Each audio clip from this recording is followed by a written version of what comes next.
વજન ઘટાડવા માટે આપણે પહેલો પ્રયોગ 1 કરેલો હતો. આ પ્રયોગ 2 લે છે. ઘણા લોકો કહે છે કે ભૂખ્યા રહેવાથી વજન ઘટે છે, પણ ઘણા લોકોને મેં પેટ ભરીને ખાઈને પણ 20 કિલો વજન ઉતારાવ્યું છે. ત્યારે આપણે ભૂખ્યા રહીએ છીએ ત્યારે ખાલી વજન ઘટતું નથી મિત્રો, પરંતુ સાથે સાથે તમારું શરીર પણ નબળું પડે છે. મેં કોઈ વ્યક્તિઓને ડાયટિંગ કરાવ્યું નથી. મેં માત્ર સ્માર્ટ ઇટિંગ કરાવ્યું છે. શાક રોટલી પણ ખવડાવ્યા છે અને દાળ ભાત પણ ખવડાવ્યા છે.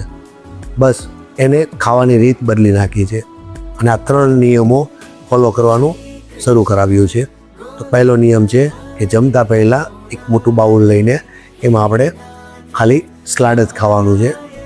અને બીજો નિયમ છે કે દિવસમાં મિનિમમ ઓછામાં ઓછું 4 લીટર 5 લીટર પાણી પીવાનું, ભલે ગમે તે થઈ જાય. અને ત્રીજો નિયમ છે ખાંડ અને મેંદો એકદમ બંધ. આ બે દુશ્મનોને મારા કહેવાથી રસોડામાંથી કાયમ માટે રજા આપી દીધી છે.